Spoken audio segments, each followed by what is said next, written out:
Sir कल जो आपको मैंने एक क्वेश्चन वो भेजा था ना व्हाट्सएप पे, तो वो आपने कहा कि वो 1 की इक्वल है ना। तो मतलब जो क्वेश्चन था वो ये कि साइन थीटा और theta sine square theta over theta equal है 1 के ना, लिमिट थीटा अप्रोचेस टू 0। लेकिन जो मेरे पास वैल्यू आई है ना उसमें वो वैल्यू नोमिनेटर और डिनोमिनेटर चेंज है। वो मैं आपसे ये क्वेश्चन पूछना चाह रही थी। चेंज क्या मतलब, किस तरह का है?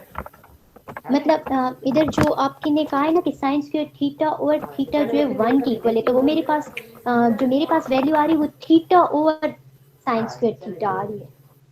Theta over sine square theta आ रही है? जी मतलब मेरे पास वैल्यू जो नोमिनेटर डिनोमिनेटर है वो अपोजिट है। तो वो तो कोई मसला नहीं, आप उसको वन टाइम नीचे शिफ्ट कर, यानी उसकी शिफ्ट कर सकते हैं ना। -1 आ जाएगी ना मतलब फिर उसकी वैल्यू। नहीं नहीं नहीं, माइनस नहीं होती। मैं आपको अभी जी बताता हूँ ना, एक मिनट मैं शेयर करता हूँ स्क्रीन। जी अच्छा ठीक।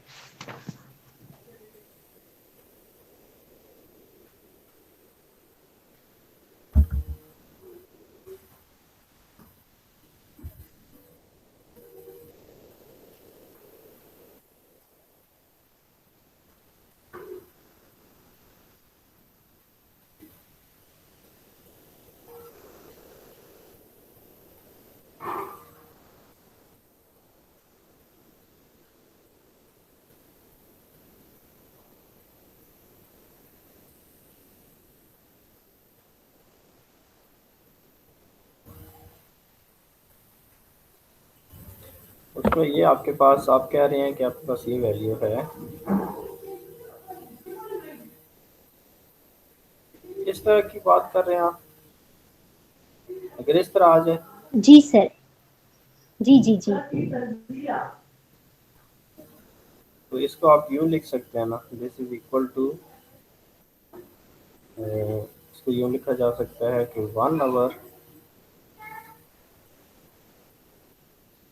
Sign x divided by x. ठीक है। और अगेन क्योंकि जो limit approaches to zero put करेंगे तो 1 पे तो अप्रोच अप्लाई करने की जरूरत ही नहीं है ना। लास्ट स्टेप पे तो लिमिट अप्लाई नहीं होगी, तो इस पे अप्लाई हो जाएगी। ये आ जाता है 1/1 दैट इज इक्वल टू 1।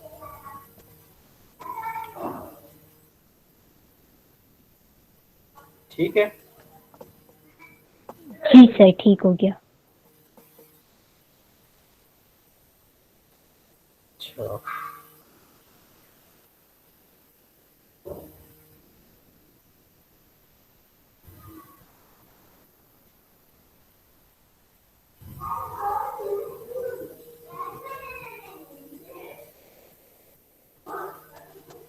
अच्छा ये हमारे पास अब नेक्स्ट थ्योरम है।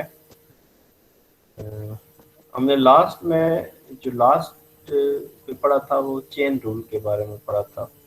देन हम चेन रूल डिफरेंट वेरिएबल जो थे उसको हमने देखा कि अगर वेरिएबल आपके पास 2 हो 3 हो तो देन हम चेन रूल कैसे अप्लाई करते हैं। अब मैं नेक्स्ट आपको एक फार्मूला बताता हूँ कि जिसकी मदद से आप किसी फंक्शन का डेरिवेट, ये पार्शियल डेरिवेटिव नहीं है, एक तो बात ये आप याद रखनी, ये डेरिवेटिव है।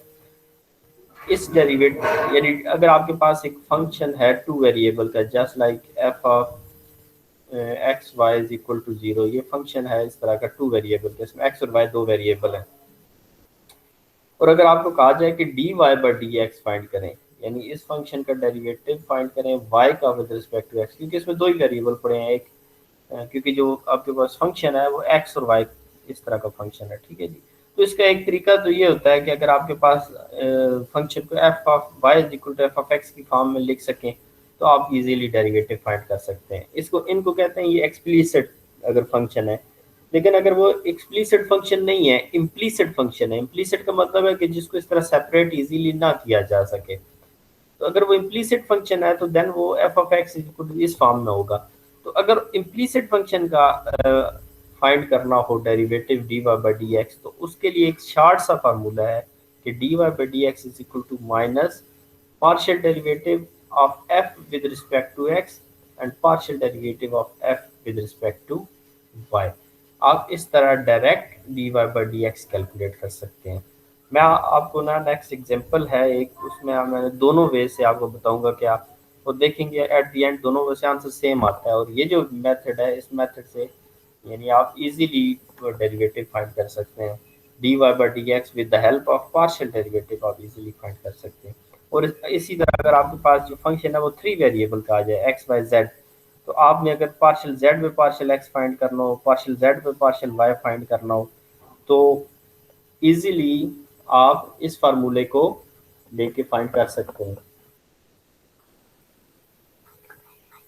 अच्छा यार, कर देते हैं, ये ले जो, ये ले। जी, तो ये इजीली आप फाइंड कर सकते हैं पार्शियल जेड में पार्शियल एक्स जैसे ना, तो इसमें पार्शियल एक्स एफ का with respect to x partial derivative और एफ का with respect to z partial derivative. और इसी तरह अगर पार्शियल जेड में पार्शियल वाई फाइंड करना है तो एफ का with respect to y derivative और एफ का with respect to z derivative, इनको डिवाइड कर दें। तो यानी ये दो वेरिएबल में अगर फंक्शन है और ये अगर तीन वेरिएबल के अंदर फंक्शन है, तो देन दो वेरिएबल में जब फंक्शन होगा तो जाहिर बात है उसमें ऑर्डिनरी डेरिवेटिव भी इंक्लूड होता है, क्योंकि दो ही वेरिएबल है, एक वाई होगा एक जेड, एक डिपेंडेंट वेरिएबल होगा एक इंडिपेंडेंट। जबकि तीन है तो इसका मतलब है जो जेड है एक डिपेंडेंट वेरिएबल होगा और एक्स और वाई दोनों इंडिपेंडेंट होंगे। तो जब z का डेरिवेटिव लेंगे तो फिर यहाँ पे पार्शियल डेरिवेटिव कंसीडर होगा, पार्शियल z पे पार्शियल x पार्शियल z पे पार्शियल y। तो अब किसी फंक्शन का पार्शियल डेरिवेटिव, एक तो आम जो हम मेथड पढ़ते हैं, जस्ट हम उसको क्या कह सकते हैं कि अगर इम्प्लीसिट टाइप का फंक्शन है कि z जो है इस फॉर्म में लिखा जा, explicit sorry, z is equal to f of x y की फॉर्म में इस तरह लिखा जा सके, फिर तो हम डायरेक्ट पार्शियल जेड पे पार्शियल एक्स और पार्शियल जेड पे पार्शियल वाई फाइंड कर सकते हैं। लेकिन अगर ये फंक्शन इस तरह कंबाइन हो, इस फॉर्म में ना लिखा जा सके, तो उनके लिए ये फार्मूले हमें ज़रूरत पड़ते हैं। तो मैं एक एग्जांपल के थ्रू ये मज़ीद इनको ज़रा डिस्कस करता हूँ। जैसा कि ये एक एग्जांपल है कि find d y by d x if y is equal to f of x is determined implicitly by this function. तो अब ये एक फंक्शन गिवन है, इसमें अगर आप इस फंक्शन को इसको देखें तो इसमें आप इस तरह का एक्सप्रेशन डेवलप नहीं कर सकते y is equal to f f x की फॉर्म में। यानी इस तरह का एक्सप्रेशन डेवलप करना बहुत कॉम्प्लिकेटेड हो जाएगा, क्योंकि यहाँ पावर y की 4 है, यहाँ y 3 है, फिर इस तरह x में। तो y is equal to f of x की फॉर्म में अगर एक्सप्रेशन नहीं है तो फिर d y by d x आप ना इस डायरेक्ट इस तरह फाइंड नहीं कर सकेंगे। तो फिर इसका मतलब है कि यहाँ पे आप, एक तो आपने ऑलरेडी एफएससी लेवल पे ये चीज़ें स्टडी की हैं कि अगर इस तरह इम्प्लीसिट टाइप का, जिसको इम्प्लीसिट डिफरेंशिएशन के नाम से भी आपको याद हो, तो इस तरह इम्प्लीसिट टाइप का अगर फंक्शन आ जाए तो आप क्या करते थे, इसको डिफरेंशिएट करते थे विद रिस्पेक्ट टू एक्स। जैसे इसको मैं ज़रा आगे कैरी करता हूँ कि इसको with respect to x differentiate करोगे तो ये बनेगा 4y cube d y by d x. ठीक है जी, आगे बन जाएगा plus 3 into d y by d x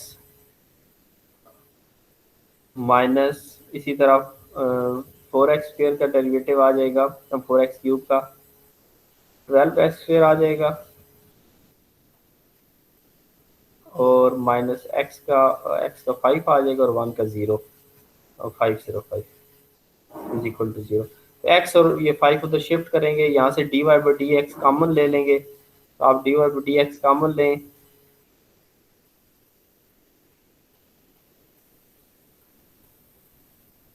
into, और ये दूसरी तरफ शिफ्ट हो जाएंगे तो ये प्लस का 12x² माइनस का 5 और देन डिवाइडेड बाय, इसमें से कॉमन लेंगे तो ये बन जाएगा 4y³ और प्लस 3। तो ये आपके पास इसका d y by d x का आएगा। तो ये आपने उसका डायरेक्ट उसको ना डिफ्रेंशिएट करके फाइंड आउट कर लिया। यहाँ तक बात क्लियर है जी, समझ आ गई है?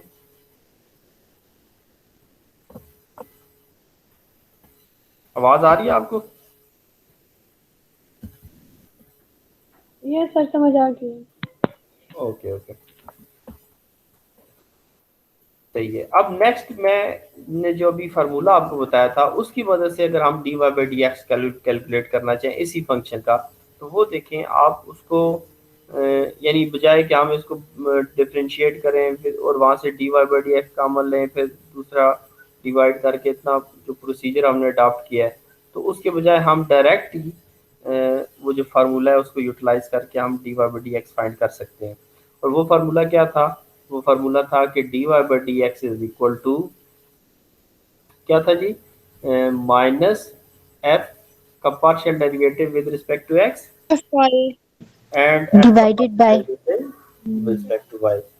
तो इसका मतलब है कि माइनस उसी तरह आ जाएगा। अब एफ ये पूरा एफ है, ये वाला ये जो इक्वल टू जीरो के लेफ्ट साइड पे जितना ये एफ है, तो अब इसका partial derivative with respect to x find करें तो क्या बनेगा बताएं जी? -12x²। हाँ पहले दो तो जीरो हो जाएंगे minus क्योंकि जी जी, -12 और -5 हो जाएगा minus x 12x square, square आ और जाएगा -5। और -5 आ जाएगा और डिवाइडेड बाय अब partial derivative with respect to y लें, कंसीडर करें इसका, तो 4y³ और वाई क्यूब और बन जाएगा +3 +3 +3। बन जाएगा। और ये जो बाकी माइनस है सारे जीरो बाहर, हो जाएंगे। जी जी, और ये बाहर माइनस है तो इस माइनस की वजह से अंदर ये दोनों प्लस हो जाएंगे, ऐसे ही है। तो अब आपके पास ये डी वाई बाई डी आ गया। तो अब अगर इसको अब देखें तो ये वही आंसर है जो अभी हमने डायरेक्ट कैलकुलेट किया है बजाय। तो अब इस तरह के yes कॉम्प्लिकेटेड टाइप के अगर एक्सप्रेशन आ जाए तो उसका d y by d x बजाय कि उस तरह कैलकुलेट करें कि जिस तरह आप पहले उसको जिस इम्प्लीसिट वे में अगर कैलकुलेट करें तो वो एक टफ वे बन जाता है। तो हम उस इम्प्लीसिट फंक्शन का इसको with the help of partial derivative इसका डेरिवेटिव कैलकुलेट कर सकते हैं। तो ये एक उस थ्योरम का यानी आप समझने की एक आसानी है। ठीक है जी, ये सर जी सर ये जब हमने एफ एक्स के उससे लिया हमने डेरिवेटिव, तो हमने वाई वालों को कांस्टेंट कंसीडर जी किया जी था। बिल्कुल, का वाई कांस्टेंट डील होगा ठीक है सर। तो जीरो हो गया इसी वजह से। ठीक है, अब इस तरह एक और एग्जांपल है, ये 3 वेरिएबल्स में है, इसमें एक्स वाई और जेड है। अब मैं आप ही से पूछता हूँ कि मुझे बताएं कि अगर आपको कहा जाए कि ये जो फंक्शन गिवन है, क्योंकि इसमें 3 वेरिएबल हैं और ये जो वेरिएबल है z वो x और y का फंक्शन है, ये गिवन है if z is a function f of x y। अब ये फंक्शन z जो है डिपेंडेंट वेरिएबल हो जाएगा फिर, और जो दूसरा आपके पास है x और y वो इंडिपेंडेंट वेरिएबल हो जाएंगे। तो अब इस केस में मुझे ज़रा बताएं कि क्या कैसे पॉसिबल होगा कि हम क्या इसमें से z एक्सप्लिसिटली सेपरेट कर सकते हैं? क्योंकि अगर सेपरेट कर लें तो फिर तुम्हारे लिए बड़ा आसान हो जाएगा, पार्शियल z में पार्शियल x और पार्शियल z में पार्शियल y फाइंड कर लें।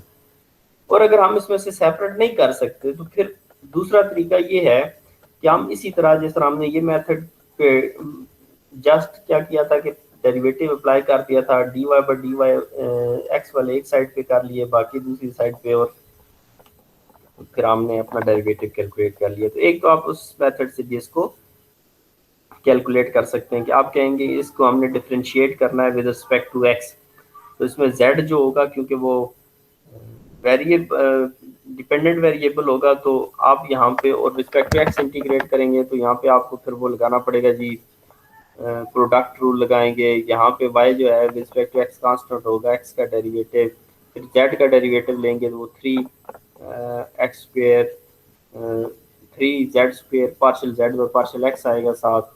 यहाँ पे y कांस्टेंट होगा रिस्पेक्ट टू x, तो सिर्फ z का डेरिवेटिव आएगा 5 फिर partial z by partial x उसमें सेपरेट कर लेंगे, दूसरी तरफ डिवाइड करेंगे, तो ये एक लेंथी सा प्रोसीजर है। तो बजाय ये कि आप उसको इसी तरह इम्प्लीसिटली सॉल्व करें, तो विद द हेल्प ऑफ हम पार्शियल डेरिवेटिव्स इसका जो पार्शियल डेरिवेटिव है partial z by partial x easily find कर सकते हैं। यानी ये जो फंक्शन है ये 3 वेरिएबल का दिस टाइम फंक्शन है, x इसमें मौजूद है, y मौजूद है और z मौजूद है। F y x x y z equal to zero, उसमें जेड एक्सप्लिसिटली अलग भी नहीं हो सकता। तो इस केस में फिर हम इसको कैसे सॉल्व करेंगे कि अगर हमने फाइंड करना है partial z by partial x, तो that will be equal to, formula क्या पढ़ा था हमने, f partial f of z minus partial derivative z आएगा या एक्स आएगा? जेड पहले आएगा सर। चेक करते हैं। Minus f of x by f of z x आएगा ना, देखे ना, ऊपर एक्स आएगा, डिनोमिनेटर में जेड आएगा। अगर ऊपर जेड है तो जेड, यानी ये इस फॉर्म में आएगा। ऊपर जेड है तो जेड का डेरिवेटिव नीचे आएगा, नीचे एक्स है तो एक्स का डेरिवेटिव आएगा। इसी तरह ऊपर जेड है तो जेड का डेरिवेटिव नीचे, अगर नीचे वाई है तो ऊपर। और इसी इसमें भी बिल्कुल वही प्रोसीजर है, ऊपर वाई है, वाई का डेरिवेटिव नीचे नीचे।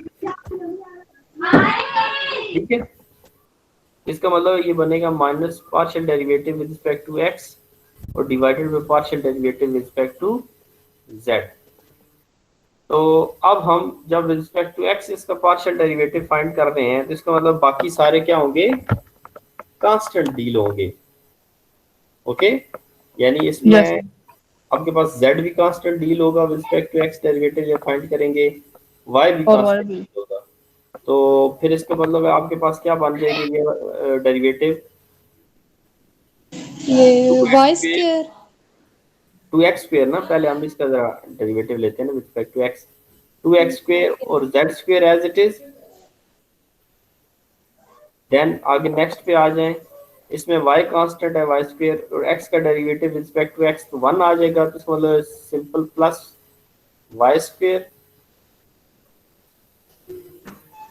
और ये शुरू में अगर माइनस भी आएगा, अच्छा प्लस वाई स्क्वायर आ गया। फिर आगे थर्ड पे आ जाए, z का डेरिवेटिव 0।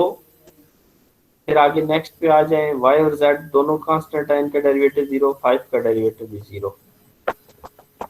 तो जस्ट आपके पास ये एक्सप्रेशन बन गया 2x z square plus, sir ये यस सर ये तब होगा जब हम लोग x के अकॉर्डिंगली डिफरेंशिएट करेंगे तब।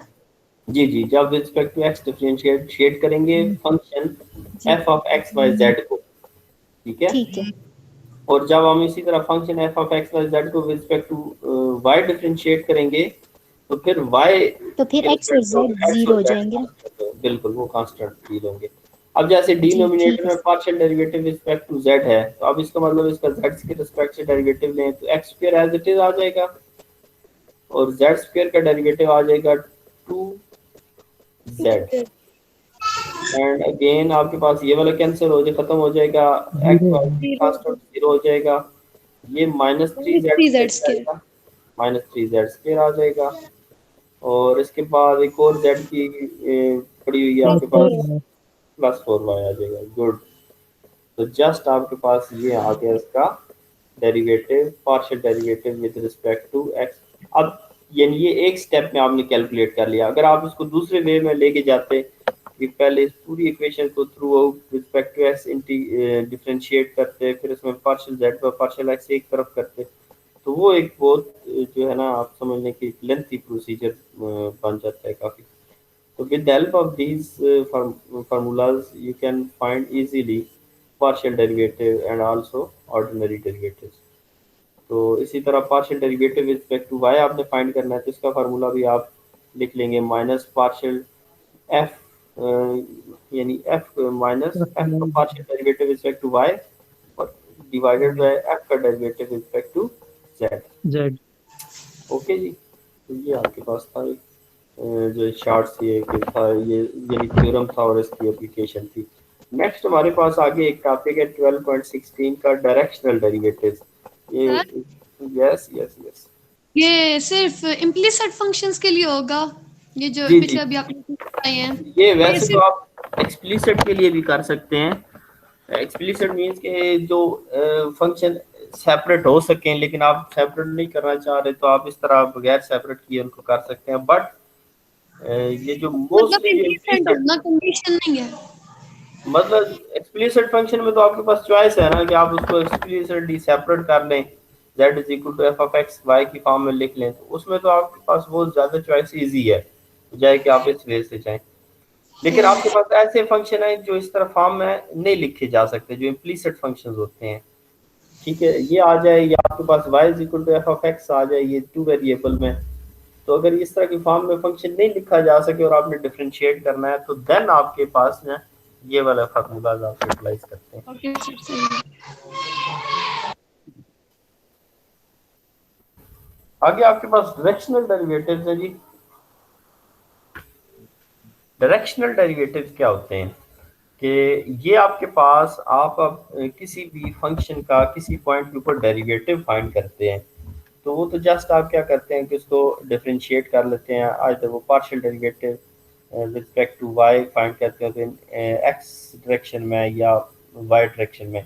बट अगर आप किसी भी फंक्शन का डेरिवेटिव किसी वेक्टर की डायरेक्शन में, यानी वो गिवन हो वेक्टर, क्या आप इस फंक्शन का डेरिवेटिव फाइंड करें इस डायरेक्शन में, यानी डायरेक्शन गिवन हो, और वो जो डायरेक्शन गिवन होगी वो किसी वेक्टर की फॉर्म में, कि जस्ट लाइक आप समझ लें कि मैं अगर आपको यहाँ बताऊं कि सपोज एक वेक्टर है जो एक पॉइंट पी से स्टार्ट हो रहा है, ठीक है जी, और एक पी पॉइंट से क्यू पॉइंट की तरफ जा रहा है, तो आपको कहा जाए कि आप उस कोई भी फंक्शन गिवन है उस फंक्शन का इस डायरेक्शन में पी से क्यू डायरेक्शन में आप उसका डेरिवेटिव फाइंड करें।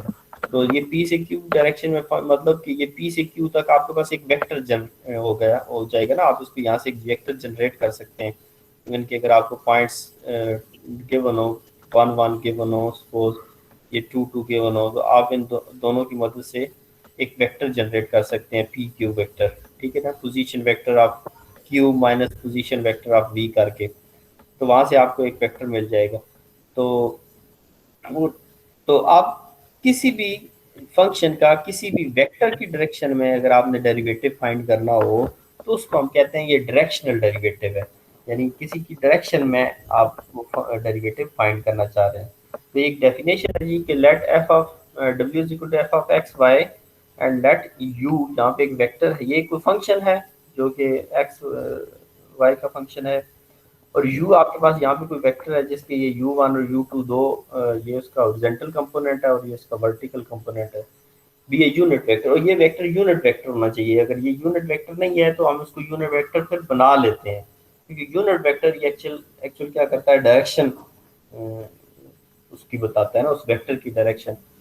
तो हम अगर किसी फंक्शन को किसी यूनिट वेक्टर की डायरेक्शन में, और वो वेक्टर गिवन होगा कि फ्लॉ वेक्टर है, इस वेक्टर की डायरेक्शन में करें जी, इस वेक्टर की डायरेक्शन में इसका डेरिवेटिव फाइंड करें, तो उस तरह के डेरिवेटिव को हम डायरेक्शनल डेरिवेटिव कहते हैं। और इसको डिफाइन कैसे करते हैं जी, इस तरह के फंक्शन है और ये कोई यूनिट वेक्टर है, the directional derivative of f at p x y in the direction of u denoted by capital d u f of x, यानी अगर किसी भी फंक्शन f का किसी भी पॉइंट के ऊपर किसी भी वेक्टर की डायरेक्शन में अगर आपने एक डेरिवेटिव फाइंड करना हो, f का डेरिवेटिव फाइंड करना है at point p in the direction of u, and what is u, u is a unit vector, तो उसको हम डिनोट करते हैं d u f of x y से। और उसको लिखते कैसे हैं, d u f of x y is equal to limit s approaches to zero f of x plus s u और y plus s u two minus f of x. तो ये अगर आप इसको थोड़ा सा keenly observe divided by s, अगर आप थोड़ा सा कीनली ऑब्जर्व करें तो ये एक तरह की डेरिवेटिव की ही डेफिनेशन बनती है। जस्ट आपके पास वहां पे यहाँ पे क्या गिवन होते हैं कि कोई ये नहीं समझ लें कि अगर respect to x derivative find करते हैं तो x प्लस एच आ जाता है और h अप्रोचिंग टू जीरो आ जाता है, ठीक है, y x प्लस और y है तो y प्लस के आ जाएगा और k अप्रोचेस टू जीरो हो जाएगा। तो यहाँ पे उसने कंबाइन कर दिया कि एस यू वन और एस यू टू, और s क्या है, s समझ लें कि एक स्केलर है कि जो उस यूनिट वेक्टर की समझ लें कि मैग्नीट्यूड को रिप्रेजेंट कर रहा है, यानी अगर u एक यूनिट वेक्टर है तो अगर उससे s मल्टीप्लाई होगा तो अब एस यू का जो मैग्नीट्यूड होगा वो एस सी होगा, ठीक है ना, क्योंकि u का मैग्नीट्यूड तो 1 होगा, क्योंकि u is unit vector, unit vector का मैग्नीट्यूड तो 1 होगा। तो ये आपके पास इसको कहते हैं साइंड डिस्टेंस, यानी ये समझ लें कि उस वेक्टर का डिस्टेंस है किसी भी पॉइंट p से किसी भी पॉइंट q पे। तो ये s1 भी हो सकता है और s अदर देन 1 भी हो सकता है, ठीक हो गया जी। और for very small s approaches to zero, ये जो आपके पास है यही जो रिलेशन है ये आपके पास डायरेक्शनल डेरिवेटिव बन जाएगा। तो ये आपके पास एक डेफिनेशन है डायरेक्शनल डेरिवेटिव की, कि आप किसी भी फंक्शन का किसी भी पॉइंट के ऊपर किसी वेक्टर की डायरेक्शन में अगर एक डेरिवेटिव फाइंड करेंगे तो that is called the directional derivative, और उसको इस तरह डिफाइन किया जा सकता है जी। इसमें कोई एक कंफ्यूजन, कोई किसी का कोई क्वेश्चन? सर इसका क्या पर्पस है, मतलब हम लोग क्यों यूज करते हैं? हाँ, अब देखिए ना, इसमें फर्दर क्या है कि इसमें मोर समझने के रिस्ट्रिक्टेड एक वे आ जाता है। वैसे तो आप पहले हम डेरिवेटिव जनरल फाइंड करते थे कि किसी एक्स एक्सेस की डायरेक्शन में या वाई एक्सेस की डायरेक्शन में, ठीक है ना, तो उसमें तो हमारे पास विद रिस्पेक्ट टू एक्स या विद रिस्पेक्ट टू वाई हम डेरिवेटिव फाइंड कर लेते थे ना। लेकिन यहाँ पे अब आपके पास समझ लें कि किसी एक या आप इसको थोड़ा सा अगर मैं प्रैक्टिकली एक लिंक करूँ तो सपोज आपके पास एक प्लेट है, जिस तरह सरफेस है, तो सरफेस सपोज एक प्लेट है और वो उस प्लेट के डिफरेंट सपोज एक पॉइंट है, उस पॉइंट पे अब इस प्लेट का जो है ना डिफरेंट पॉइंट पे डिफरेंट टेम्परेचर है। तो सपोज आपको पता है कि एक पॉइंट है, उस पॉइंट पे इसका टेम्परेचर सपोज 10 सेंटीग्रेड है या 12 सेंटीग्रेड है, जो भी है, और इस पॉइंट से एक दूसरे पॉइंट क्यू की तरफ आप मूव कर रहे हैं और आप कैलकुलेट करना चाहते हैं तो कि पी से क्यू की तरफ अगर हम इसका टेम्परेचर मेजर करें तो इसमें कितनी चेंज आएगी। वरना तो इसमें तो बहुत सारे यानी पी से कई डायरेक्शंस बन जाती है ना, यानी आप बहुत सारी डायरेक्शन में इसका टेम्परेचर मेजर कर सकते हैं और हर डायरेक्शन में इसका टेम्परेचर तो डिफरेंट होगा, क्योंकि प्लेट जी सर। यूनिफॉर्मली हीटेड तो नहीं है ना, नॉन यूनिफॉर्मली हीटेड कोई सरफेस है। तो अब आप किसी एक डायरेक्शन में अगर उसका टेम्परेचर मेजर करना चाहेंगे तो then you will use the directional derivative, यानी ये डायरेक्शनल डेरिवेटिव आपको स्पेसिफिक यानी डायरेक्शन में उसका चेंज बता देगा कि इस डायरेक्शन में टेम्परेचर इस तरह से चेंज हो रहा है। तो ये मेन डायरेक्शनल डेरिवेटिव इस पर्पस के लिए समझ लें कि आप यूटिलाइज कर सकते हैं किसी स्पेसिफिक डायरेक्शन में चेंज फाइंड करने के लिए।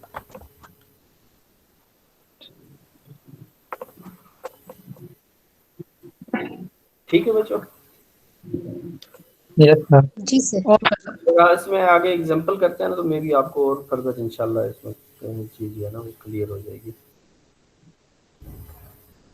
जैसे ये है, कहता है estimate the directional derivative of the function at point p12 in the direction of 1.2 I or 3.7 j using the quotient in the definition। वही डेफिनेशन जो है उसको यूज करके आपने उसका डेरिवेटिव डायरेक्शनल डेरिवेटिव फाइंड करना है।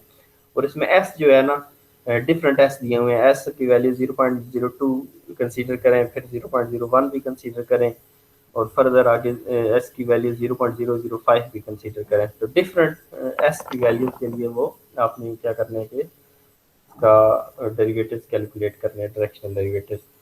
तो सबसे पहले हमारे पास डायरेक्शनल डेरिवेटिव किसी भी फंक्शन का कैलकुलेट करना हो तो हमारे पास जो पहली कंडीशन है कि एक पॉइंट हो और एक यूनिट वेक्टर हो, ताकि हम उस पॉइंट पे उस डायरेक्शन में, यानी वो पॉइंट इसलिए होता है कि आप उस पॉइंट से स्टार्ट करते हैं।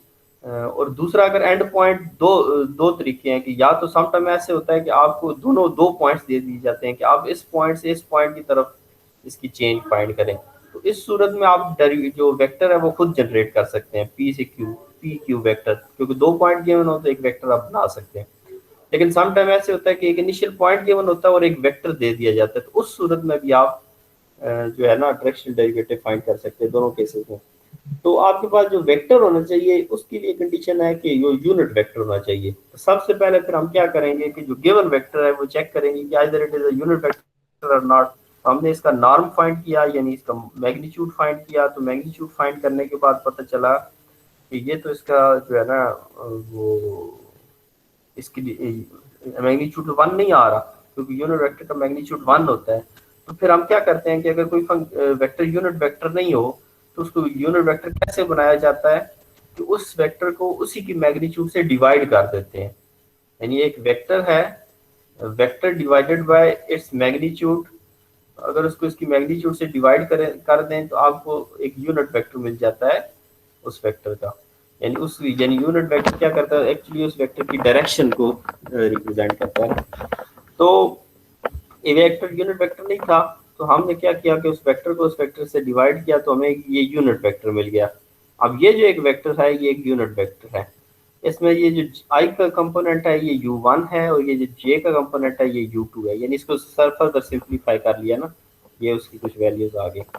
अब हम आते हैं डेफिनेशन के ऊपर। डेफिनेशन में हमें पता है कि जो पॉइंट है उसमें ये फर्स्ट पॉइंट का ये x है और ये सेकंड इसका कोऑर्डिनेट जो है पॉइंट का वो y है। तो x और y गिवन है। फर्स्ट टाइम हमने जो s कैलकुलेट कंसीडर करना है 0.2 है, तो हमें x भी पता है, y भी पता है, यानी पॉइंट पता है, s भी पता है, u भी पता चल गया यूनिट वेक्टर। तो अब हम उस फंक्शन का उस डायरेक्शन में उस पॉइंट के ऊपर उस डायरेक्शन में हम वो क्या करते हैं डेरिवेटिव फाइंड कर सकते हैं। यानी वो डेफिनेशन अगर मैं दोबारा रिकॉल करूं तो ये डेफिनेशन ये है कि यहाँ पे आपके पास x है, एन एस है, फिर u1 है यानी उसका ओरिजेंट आई वाला component x along x axis, फिर y भी हमें पता है, s अगेन हमें पता है, u2 भी पता है, फिर f of x y value of the function at x1 x और y। तो ये सारी कैलकुलेशन हमें पता है। तो ये सारी कैलकुलेशन हमने क्या करनी है, इसमें पुट करनी है, सब्स्टिट्यूट करनी है। सब्स्टिट्यूट करने के बाद हमने इसको वही सॉल्व किया, सॉल्व करने के बाद हमें पता चला कि ये आंसर आ गया। ठीक है, इसमें अब जो ये लिमिट है ना, अब आप सोच लेंगे कि ये लिमिट हमने अप्लाई नहीं की, तो लिमिट अप्लाई यानी ये लिमिट आपने ऑलरेडी जो s कंसीडर किया है that is close to zero, यानी s को आपने यहाँ पे s नहीं रहने दिया बल्कि s की वैल्यू आपने सपोज कर दी शुरू में ही, उसने खुद ही बता दी कि s ये आपने कंसीडर करना है। और s जो है 0.02 मीन के वेरी क्लोज टू जीरो यानी जीरो के क्लोज है। तो इसका मतलब है कि फिर हमने वहां पे उसकी लिमिट अप्लाई करने के बाद डायरेक्ट उस s की वैल्यू सब्स्टिट्यूट कर दी डिनोमिनेटर में भी। तो इस सब एक्सप्रेशन को जब हमने कैलकुलेट किया तो हमें ये एक मिल गई वैल्यू। इसका मतलब ये हुआ, अब इस वैल्यू को आप इंटरप्रेट क्या कर सकते हैं, इसका मतलब ये हुआ कि इस फंक्शन की, ये कोई भी फंक्शन है, ये सम टाइम टेम्परेचर फंक्शन है, ये जो कुछ भी है, ये जो फंक्शन है वो इस डायरेक्शन में यानी इस वेक्टर की डायरेक्शन में इस पॉइंट से यानी इस पॉइंट से इस डायरेक्शन तक, यानी ये जो वेक्टर है ये सारी बात है ये गिवन है, तो ये किसी एक पॉइंट से किसी एक पॉइंट तक जा रहा है ना, वहां तक जो चेंज आ रही है वो इतनी है। यानी इस वेक्टर की डायरेक्शन में इस पॉइंट से इतनी चेंज आप यानी आप उसको क्या कह रहे हैं जी, चेंज आ रही है उस फंक्शन के अंदर। ठीक है, तो that is actually the directional derivative that measures the change in specific direction. इसी तरह नेक्स्ट में जस्ट आपने क्या करना है, एस चेंज करना है, बाकी सारी कैलकुलेशन ये है। एस अगर आप देखिए ना, इसमें क्या है कि एस अगर 0.1 रखेंगे या 0.5 रखेंगे, तो उस केस में 0.1 रखेंगे तो ये वाली चेंज इतनी चेंज कंसीडर होगी। पॉइंट जो आप क्या कर रहे हैं कि एस जीरो को अप्रोच कर रहे हैं, तो वो क्या वैल्यूज जो है ना वो किसी एक पॉइंट की तरफ अप्रोच करिए, यानी 0 पॉइंट पहले 6.977 था, फिर से 6.943 था, फिर 6.923 था, तो ये आस्ता आस्ता एक पॉइंट की तरफ मूव कर रही है। और ये भी कहता है कि thus the estimated value of the directional derivative to be 6.9। तो यानी तकरीबन जो आप जीरो को अप्रोच कर रहे हैं तो वैल्यूज तकरीबन अप्रॉक्सीमेटली 6.9 के करीब करीब होती जा रही है। तो इसमें आप फर्दर अगर इसकी एस की वैल्यू और स्मॉल ले लें और स्मॉल कंसीडर कर लें तो आप देखेंगे कि इसकी वैल्यू और 6.9 के करीब करीब आती जाएगी। यस, कोई क्वेश्चन जी? सर ये जो f1.2 है ना यानी कि फंक्शन, तो इसको हम लोग कैसे फाइंड आउट करेंगे? किधर है जी आपका कौन सी बात कर रहे हैं जी, किस जगह पे?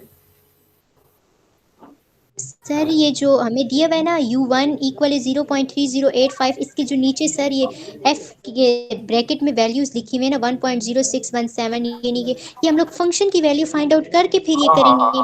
बिल्कुल, ये देखे ना आपके पास ये फंक्शन है ना, ये फंक्शन गिवन है ना, तो आपसे अगर कहा जाए कि इस फंक्शन की वैल्यू f ऑफ 1 फाइंड करें, तो 1 का मतलब क्या होगा कि आपने x की जगह 1 पुट करना है, y की जगह 1 पुट करना है। 1 पुट करना। इसी तरह आपको कहा जाए कि f ऑफ 1 2 फाइंड करें, तो आपने करना है कि x की जगह 1 y की जगह 2। इसी तरह अगर आपको कहा जाए कि f ऑफ 1.0061 और 2 पॉइंट दिस फाइंड करें, जिसका मतलब x की जगह ये फर्स्ट वैल्यू पुट करेंगे, y की जगह ये सेकंड वैल्यू पुट करेंगे। जी सर ठीक है। ठीक है जी। खलील या कोई और कोई क्वेश्चन जी पूछना चाह रहा था? जी सर। तो क्वेश्चन पूछना चाह जी सर ये इसमें F1 और 2 की वैल्यू किस तरह इसमें हमने फाइंड की है सर? f1 और 2 ये फंक्शन गिवन है बच्चे। अगर आप ये शुरू में एक मिनट में यहाँ पे थोड़ा क्लियर कर देता हूँ। ये अगर शुरू में देखें तो एक फंक्शन आपको f of x y given है। जी सर। तो इसमें जस्ट आपने क्या करना है, x की जगह 1 और y की जगह 2 पुट करेंगे तो f ऑफ 1 2 की वैल्यू आ जाएगी। ठीक सर। और सर इसको फिर फर्दर मल्टीप्लाई करेंगे इस कहाँ पे 1 और 2 को? 1 और 2 को किससे मल्टीप्लाई करना है? ये सर इसकी जगह ये 5.12990 किस तरह आ गया? किसकी बात कर रहे हैं आप? सर ये सर आंसर से जो पहले आपने अच्छा जो ये आपने वाला। मुझे कहा है ना कि ये एक्स और वाई में वैल्यू पुट करोगे, ये चीज ये पूछ रहे हैं, नेचुरल हाँ हाँ लॉग में ये पुट करना है ना ये ठीक है ना, वैल्यूज। मैंने यही बात बताई है ना कि जब आपको कहा जाए एफ ऑफ 1 1 पुट करें तो आपने क्या जी करना सर। है कि यहाँ पे x की जगह 1 और y की जगह 1 1 पुट 1। करना है। बाकी आगे ये फंक्शन है, जैसे इस फंक्शन में लॉग है तो आप लॉग जारी बात है उसको कैलकुलेट करेंगे फिर मल्टीप्लाई करेंगे, वो सारा तो प्रोसीजर इस फंक्शन में जो करना है वो तो करना ही करना है ना। जिस तरह ठीक। आपको कहा जाए कि आपके पास फंक्शन है y is equal to f of x, x at x is equal to 1 पे वैल्यू फाइंड करें, x इज इक्वल टू 2 पे।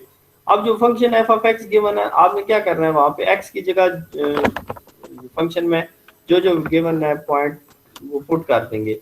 इसी तरह यहाँ पे आप function f of x y है, दो वेरिएबल का, तो जहाँ पे x की जगह जो वैल्यू है और y की जगह वो आप पुट कर देंगे। ठीक सर। आगे फर्दर वही जो आपके पास ये आपके पास आ गया, ठीक है।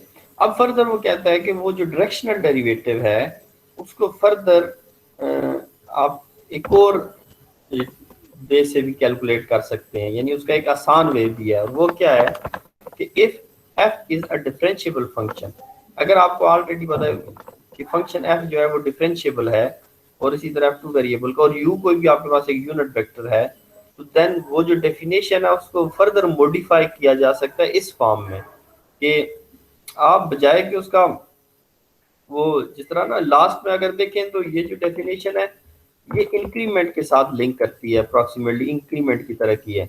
लेकिन फर्दर हम इसको इसी चीज को हमने देखा था कि इंक्रीमेंट को भी हमने पार्शियल डेरिवेटिव्स की फॉर्म में फिर at the end delta W को प्रेजेंट कर किया था। उसके लिए फिर कंडीशन थी कि अगर एफ डिफरेंशिएबल हो तो तब, तो यहाँ पे भी अगर एफ डिफरेंशिएबल हो तो हम उसी डेफिनेशन को इस तरह भी लिख सकते हैं कि partial derivative with respect to x into u1 plus partial derivative with respect to y into u2। तो ये आपके पास एक और आसान एक्सप्रेशन बन गया है कि आप इसकी मदद से किसी भी फंक्शन का किसी भी वेक्टर की डायरेक्शन में डायरेक्शनल डेरिवेटिव फाइंड कर सकते हैं। और इसी चीज को फर्दर आप इस फॉर्म में भी लिख सकते हैं, यानी अगर आप इसको लिखना चाहें तो ये अगर देखा जाए तो ये जो फंक्शंस ये है ना, ये एक्चुअली डॉट प्रोडक्ट ही है। किसकी डॉट प्रोडक्ट है? एक वेक्टर की डॉट दूसरे वेक्टर की। एक वेक्टर में एफ सबस्क्रिप्ट एक्स आई पड़ा हुआ है और plus f y subscript y j पड़ा हुआ है और डॉट यू आई और u1 आई और u2 जे पड़ा हुआ है। अगर इन दोनों को डॉट प्रोडक्ट लें तो अगेन आपके पास वो वाली फॉर्म बन जाती है। इसका मतलब ये हुआ कि फर्दर आप उसी जो एक्सप्रेशन है जो डायरेक्शनल डेरिवेटिव का उसको इस फॉर्म में भी रिप्रेजेंट कर सकते हैं। और फर्दर हम आगे देखेंगे कि ये जो आपके पास ये वाली फॉर्म है, ये वो फॉर्म लिखी हुई है दिस वन, ये वाली ये ब्रैकेट जो लिखी हुई है, ये जो ब्रैकेट है ये फर्दर आगे देखें कि ये तो ग्रेडियंट होती है, यानी इसी एक्सप्रेशन को आप डेल एफ भी लिख सकते हैं। जो ग्रेडियंट ऑफ द फंक्शन होता है ना उसको partial f by partial x i plus partial, तो फिर हम इसी चीज को del f into u unit vector के फॉर्म में लिख सकते हैं। और जो यू यूनिट वेक्टर है उसमें ये यू आई और यू जे के कोएफिशिएंट होते हैं। तो ये आपके पास नेक्स्ट आप देखेंगे कि डायरेक्शनल डेरिवेटिव की डेफिनेशन और थोड़ी आसान होती जाएगी।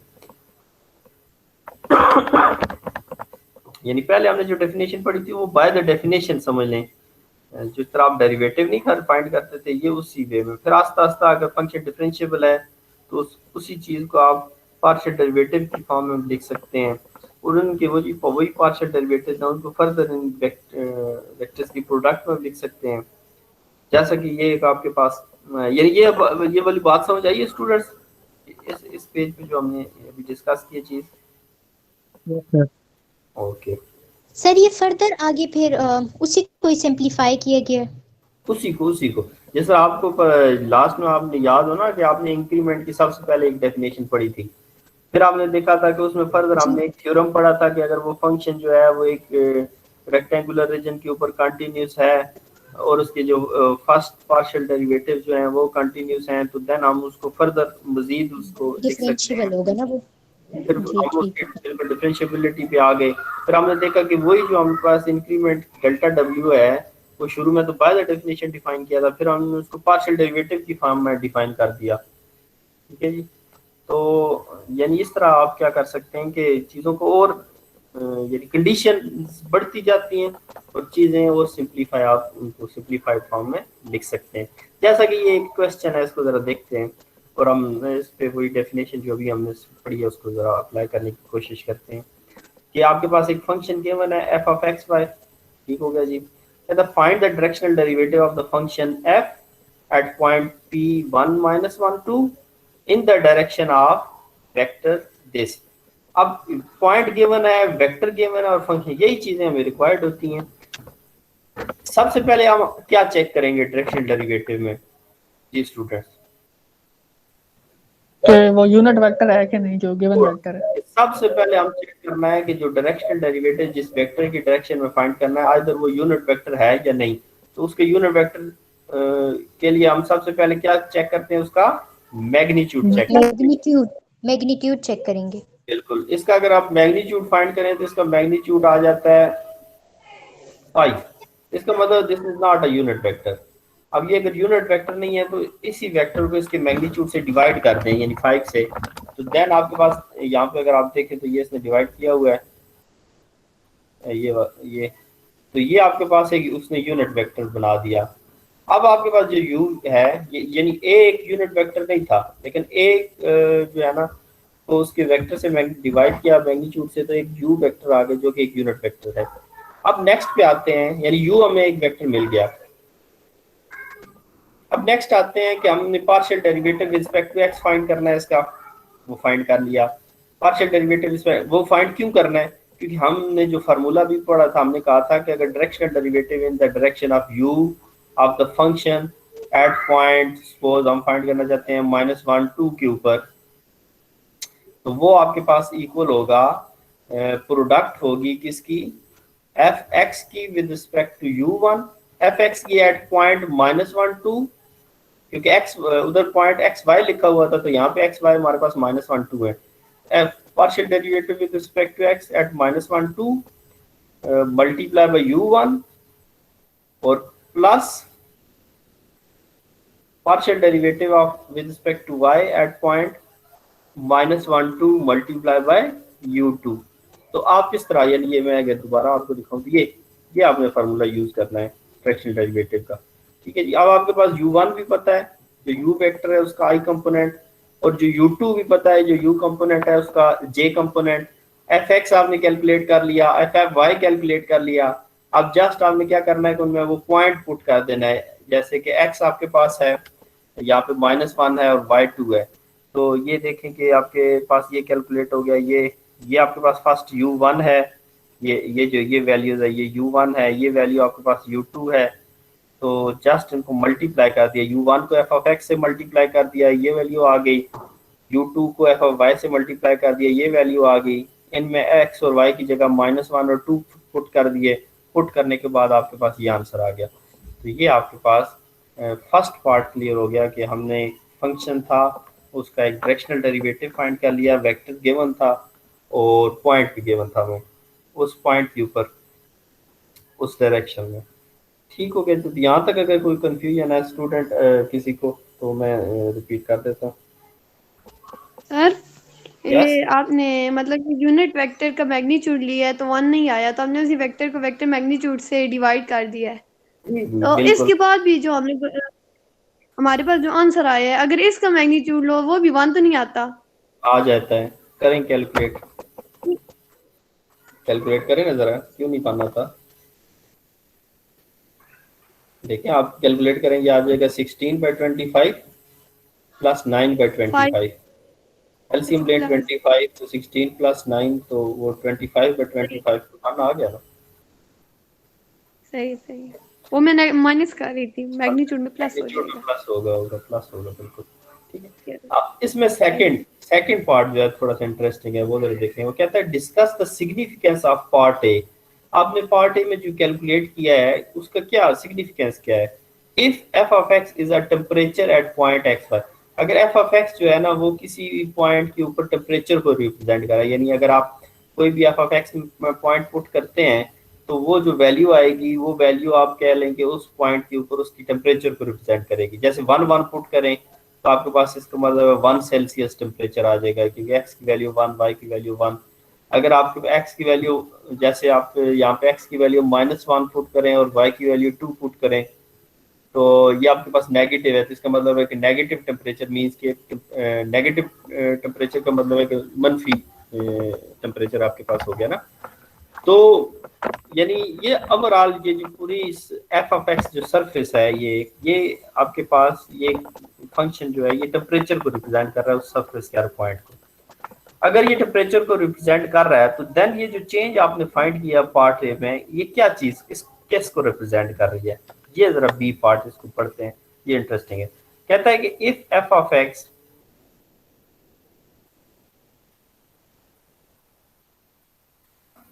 if f of x is a temperature in in degrees at point xy, then ये जो change find किया है du f of -1 2 is equal to 12 tells us that if the point moves in the direction of u, the temperature at p is increasing at the rate of 12 centigrade. अब इसकी change कितनी major की है, change हमने 12 major की है।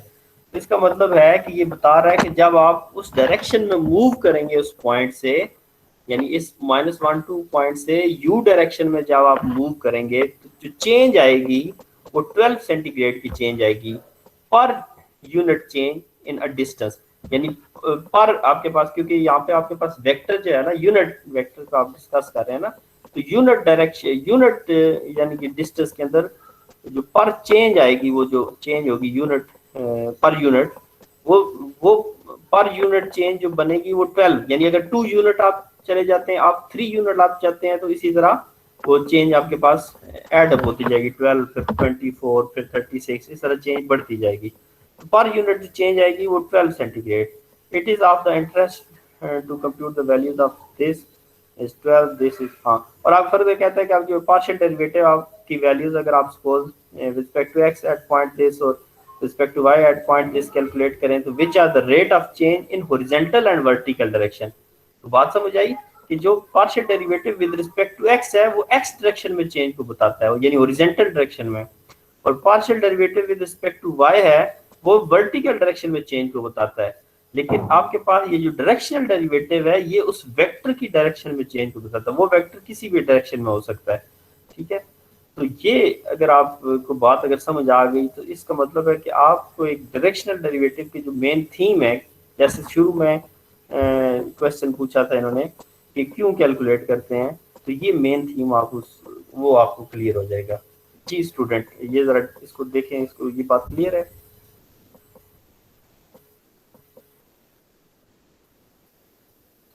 Sir अगर हमें एस की वैल्यू नहीं दी होगी तो फिर हम ये वाला मेथड यूज करेंगे जो अभी किया था।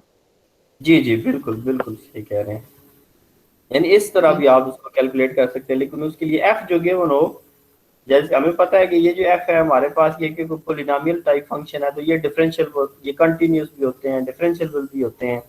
तो ये कंडीशन अगर किसी फंक्शन पे ये कंडीशन डिफरेंशिएबिलिटी को होल्ड नहीं करेगी तो देन आप सारी बात है उसका पार्शियल डेरिवेटिव भी नहीं फाइंड कर सकेंगे, नहीं फाइंड कर सकेंगे तो फिर ये डेफिनेशन भी नहीं यूज कर सकेंगे।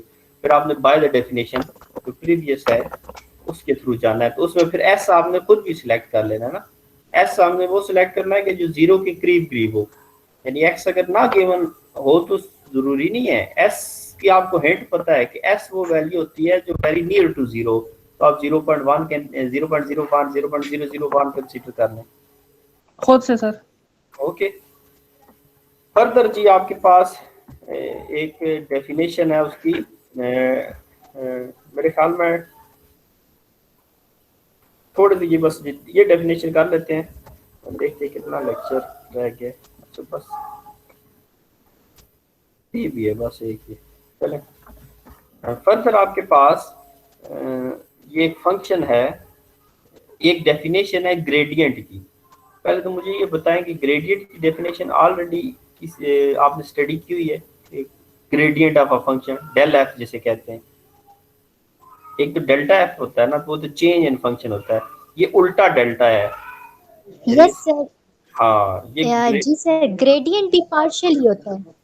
ग्रेडियंट बिल्कुल। अब ग्रेडियंट का आपके पास क्या होता है फार्मूला? ग्रेडियंट का फार्मूला ये होता है, सपोज एक फंक्शन है आपके पास 2 वेरिएबल में x और y में, अगर 3 वेरिएबल में है तो फिर उस लिहाज से आप डिफाइन कर सकते हैं। तो देन अगर ये फंक्शन f जो है ये 2 वेरिएबल का फंक्शन है x और y का, तो देन डेल f जो होगा that will be the partial f by partial x i plus partial f by partial y j। तो ये उसकी ग्रेडियंट का फार्मूला सर होगा। ये भी हमारे पास पार्शियल डेरिवेटिव ही होता है ना, जिस तरह ग्रेडियंट भी पार्शियल ही होता है ना। पार्शियल डेरिवेटिव होता है, यानी समझ लें कि ग्रेडियंट जो होता है ना आपके पास किसी भी फंक्शन की वेक्टर्स का बोथ डायरेक्शन में चेंज को रिप्रेजेंट कर रहा है, एक्स डायरेक्शन में भी और वाई डायरेक्शन में भी, ठीक है ना। इसमें पार्शियल डेरिवेटिव आई डायरेक्शन में पार्शियल डेरिवेटिव भी यूज हो रहा है रिस्पेक्ट टू एक्स, और जे डायरेक्शन में partial derivative respect to Y. तो इसको अगर हम कंबाइन करें ना, partial change respect to X in I direction, change respect to Y in J direction, इनको अगर हम कंबाइन करें तो that is actually gradient of F, that is called the gradient of F. और ये उसकी डेफिनेशन है कि del of f of x is equal to partial f और partial x i plus partial f और partial y j. ये बात clear है? Yes sir. जी सर। अब मैं दोबारा उस डेफिनेशन पे आता हूँ। ये जो मैंने डेफिनेशन आपको बताई थी, हमने कहा था कि इस डेफिनेशन को हम अगर वेक्टर फॉर्म में डॉट प्रोडक्ट में लिखना चाहें तो इस तरह लिख सकते हैं। तो इसका अगर आप ये लेफ्ट पार्ट देखें, ये वाला लेफ्ट फैक्टर, तो ये actually gradient of the function ही है, ये डेल एफ ही है, ये सारे का सारा। तो ये इसका मतलब डेल एफ की डॉट प्रोडक्ट हो रही है, और ये सारे का सारा ये जो वेक्टर है ये यू वेक्टर है, यानी यूनिट वेक्टर है। इसका मतलब है कि जो आपके पास directional derivative respect in the direction of u है किसी भी फंक्शन का, तो that is del f dot u के इक्वल है। तो यही चीज इसने यहाँ पे मेंशन की है कि आपको डायरेक्शनल डेरिवेटिव को फर्दर इस फॉर्म में भी लिख सकते हैं, ग्रेडियंट की फॉर्म में। तो ये एक एग्जांपल आपने इसको अटेम्प्ट करनी है, या सबसे पहले आपने इस फंक्शन का ग्रेडियंट फाइंड करना है। फिर ग्रेडियंट जब फाइंड कर लें तो यही और आपने ना यही सेकंड वाली डेफिनेशन यूज करके इसका डायरेक्शनल डेरिवेटिव भी फाइंड कर लेना है इसी का, ठीक है। इसमें आगे सोल्यूशन दिया हुआ है, इस सोल्यूशन को देखें। इसमें वेक्टर नहीं दिया हुआ तो पॉइंट दे दिया है, तो जब पॉइंट दे दिया जाए तो पॉइंट से आप वेक्टर फाइंड कर सकते हैं ना। जैसे आपको पता है कि अगर P से Q पॉइंट है तो आप position vector of Q minus P करके तो एक वेक्टर फाइंड कर सकते हैं। ये वेक्टर है, फिर इसका ये वेक्टर क्योंकि यूनिट वेक्टर नहीं है तो इसको उसकी मैग्नीट्यूड से डिवाइड कर दिया। ग्रेडियंट ऑलरेडी फाइंड किया हुआ था ऊपर, उसको उसकी यूनिट वेक्टर से मल्टीप्लाई कर दिया तो ये डायरेक्शनल डेरिवेटिव दिया गया। तो ये चीज़ जो है ना आपने इसको स्टडी करना है, ठीक है जी। इसको भी स्टडी करें, ग्रेडियंट थ्योरम को भी। तो इंशाल्लाह नेक्स्ट हम जो है लेक्चर में इसको फर्दर हम ये जो लास्ट वाला है इसको पढ़ें, अगर नहीं समझ आती तो इसको भी हम इंशाल्लाह दोबारा स्टडी कर लेंगे। तो ये नहीं, अगर मैं समरी सी आपको बताऊं तो आज के लेक्चर में हमने क्या डिस्कस किया था। शुरू में हमने डिस्कस किया वो डेरिवेटिव्स कैसे फाइंड कर सकते हैं इम्प्लिसिट फंक्शन के। फिर हमने सेकंड में आगे डायरेक्शनल डेरिवेटिव्स के ऊपर हमने देखा कि किसी भी फंक्शन का किसी एक स्पेसिफिक वेक्टर की डायरेक्शन में अगर हमने डेरिवेटिव फाइंड करना हो तो that is called directional derivative.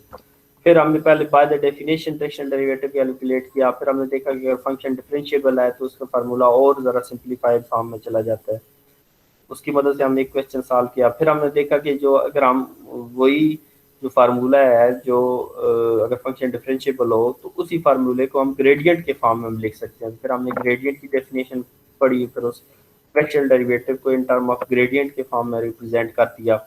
That at the end एक एग्जांपल देखी जिसमें हमने ग्रेडियंट भी फाइंड किए और फिर उसी ग्रेडियंट की with the help of gradient हमने डायरेक्शनल डेरिवेटिव भी फाइंड कर लिया। ठीक है, तो ये ओवरऑल आपने सारी चीज़ों को ना इनको स्टडी करना है। तो किसी का अगर कोई क्वेश्चन है तो आप पूछ लें।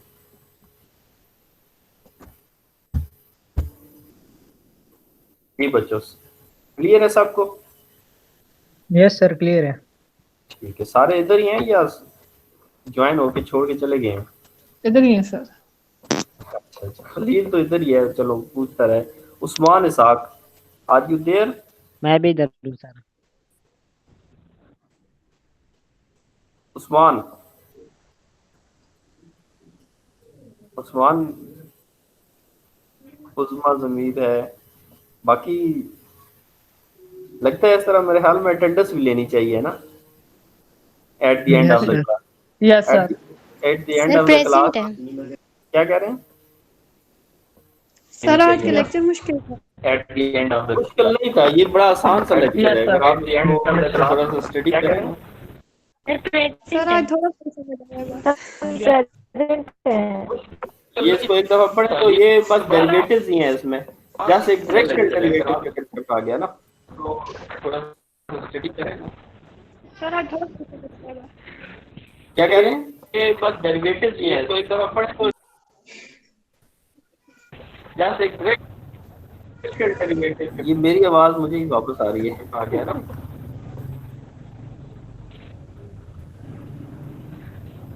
ठीक है बच्चों, चलो फिर आप जाएं इंशाल्लाह। सर क्वेश्चन एक्सरसाइज ही बता देना कि कौन से करने हैं। सर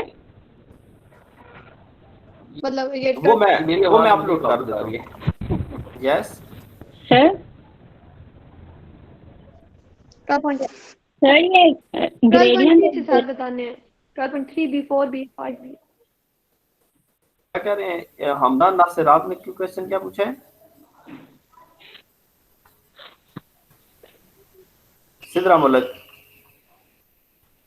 सर मैं कह रही हूँ कि ग्रेडियंट और डायरेक्शनल डेरिवेटिव एक ही चीज होते हैं, मतलब ग्रेडियंट भी तो एक स्पेसिफिक मतलब फाइंड पे चाहिए, तो इन दोनों की वैल्यू सेम ही होती है? नहीं नहीं, किधर सेम होती है? आप जरा ये लास्ट एग्जांपल में देखें ना, ये जो आपको बताई है।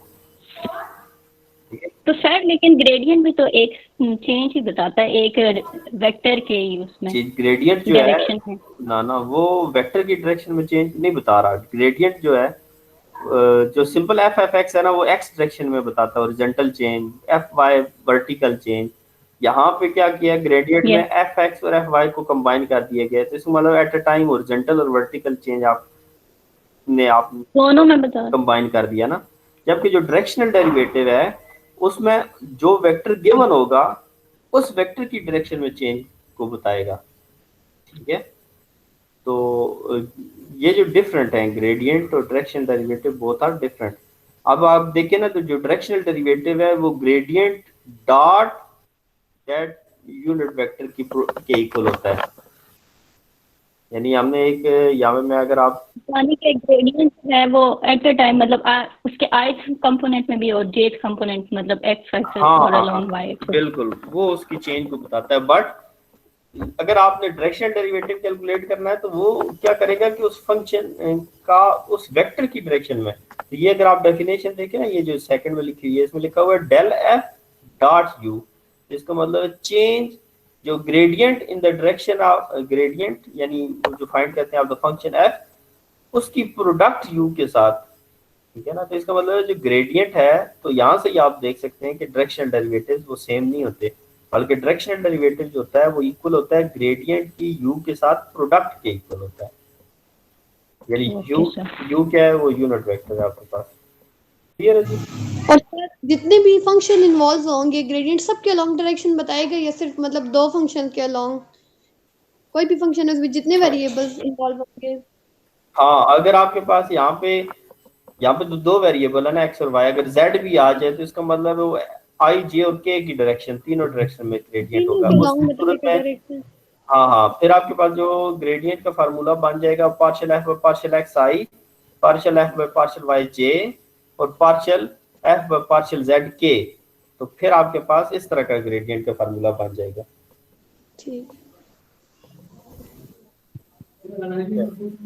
ठीक है बच्चों, फिर रेस्ट करें सर? आप। तो जी जी।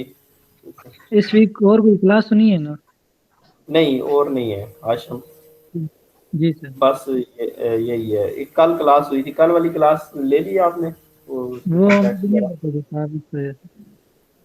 बस वो साथ में मैं अपलोड भी कर देता हूँ वीडियो लेक्चर और ये जो दूसरे है ना, तो क्लास ज्वाइन रखो। ज्वाइन कभी कभी ठीक है आप अगर पॉसिबल हो तो इधर ज्वाइन भी कर लिया करो। ठीक है, वो ठीक है नोट्स वगैरह आप देते हैं, ठीक है ना जी।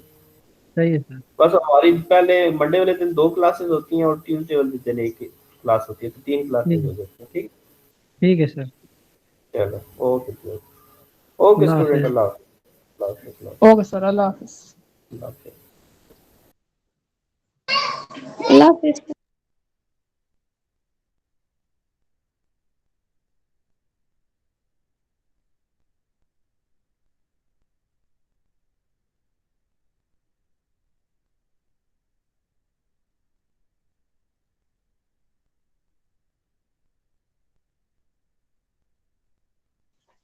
उस्मान,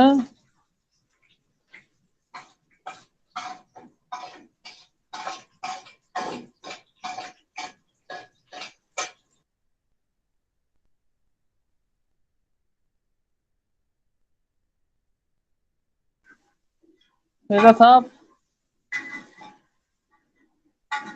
इधर